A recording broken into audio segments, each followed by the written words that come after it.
huwag na tayong mag-aksaya ng maraming panahon sa pangungulit sa Pangulo. Dahil kahit anong gusto nating gawin na maging rason para mag-resign siya, hindi siya magre-resign dahil nga pag nag-resign ang Pangulo, alam niya maraming kasong nakaabang sa kanya.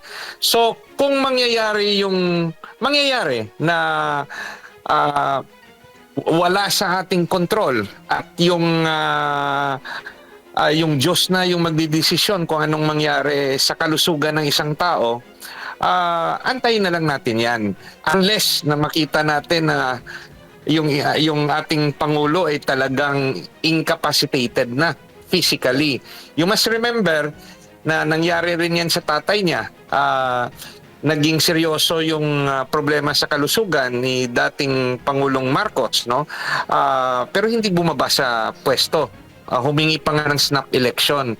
So there is that, the motivation for staying into power, pwede na dahil gusto talagang magsilbi sa tao, sa mga Pilipino, o meron ring motivation for survival. That's why, kung akong tatanungin, mas importante pa sa atin na mag-prepare for 2028 kesa sa nandyan lang tayo sa bahay, nagso-social media, nakaantay na may mangyari sa ating Pangulo kasi hindi natin siya gusto. So, if it happens, it will happen. But we have to do things na within our control, na positibo. Let's prepare for the 2028 elections. Opo. Ano ho bang probisyon ng ating saligang batas, attorney, na nagsasabing kapag ang Pangulo ay may issue po sa kanyang kalusugan, ay dapat ipaalam niya, may karapatan ang publiko na malaman ang tunay na estado ng kanyang kalusugan? Well, nandyan yan sa saligang batas, no? Pero yung paano niya gagawin yon, depende naman yon kung anong clearance na ibibigay niya. Now, lumabas na nga sa social media na may leakage allegedly from St. Luke's. Opo. So, alam na natin yan. Nandyan na. So, kung inaantay lang natin na aminin niya ng personal, kahit aminin niya, so what? It is still within his prerogative to stay into power unless yung majority of his cabinet kasama ng executive secretary will ask for him to resign or to step down, no? To step down. But do we honestly believe na yung sarili niyang mga tao hihingi na bumaba siya? Kasi pag bumaba ang presidente, papalitan siya ng vice presidente na kinakatakutan ng kanyang kabinete. So we have to be realistic kasi we are extending so much energy sa political discussion, nakakalimutan natin, are we preparing for 2028? Yung vote counting machine ba magiging patas? Hindi na natin napapag-usapan yung mas importanteng bagay. Now, if anything happens to the president na outside sa intervention ng tao at katawan niya na mismo mag-surrender, bonus na yun. Hindi na natin hawak yun. Ano na yun? Destiny niya na yun. So, yung mga bagay na hindi natin hawak, Diyos lang nakakaalam.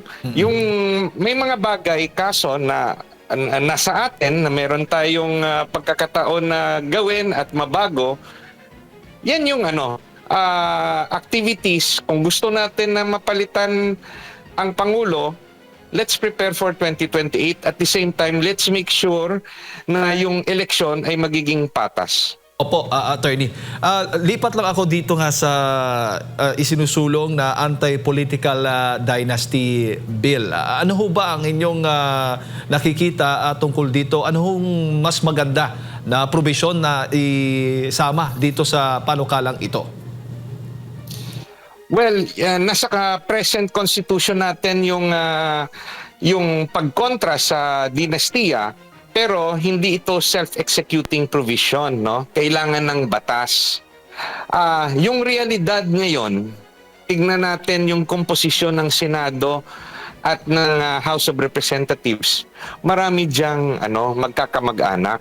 Kahit sa mga kaalyado natin, maraming magkakamag-anak. Kahit doon sa kabila, doon sa let's say sa administrasyon, marami ring pabor na ipagpatuloy yung system of government or qualifications of the candidates. Now, yung tanong, kung merong panukala na laban sa dinastiya, ito'y magbabase sa mga mambabatas na ilalagay natin sa posisyon. So if we are expecting any change sa ngayon no, sa komposisyon ng Kongreso, I don't think that yung pagbabago o tungkol sa formula ng dinastiya ay makukuha natin sa ngayon. We don't have the numbers because both houses of Congress are composed of personalities na maraming mga kamag-anak. Sa mga senador pa nga lang, ilan bang senador yung Tulfo? O dalawa. Cayetano, dalawa. Villar, dalawa. Ilang boto na yon? Kahit si Senator Bong, yung anak ni Senator Bongo is a vice mayor. So, si Marcoleta, Senator Marcoleta, yung anak niya congressman.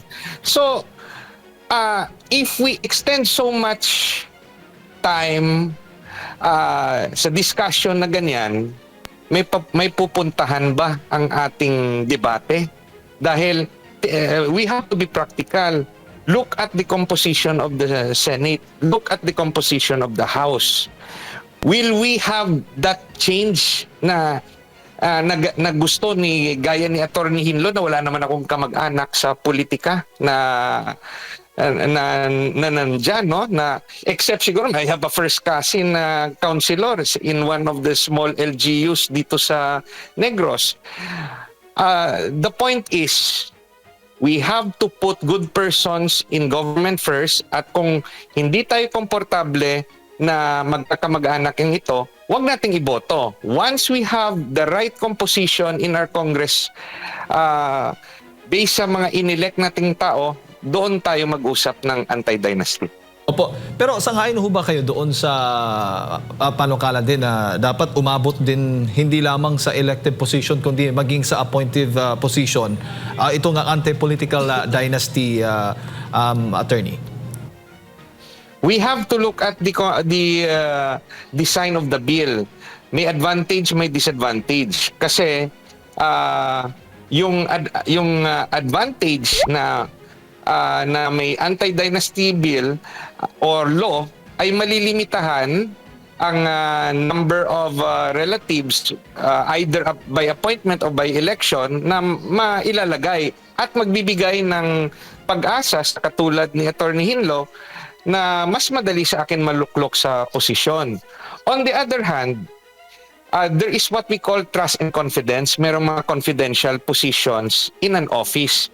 So, yung isang elected leader, within his office, if he wants to put certain appointees in his office, which entails trust and confidence, usually, nilalagay niya kamag-anak niya.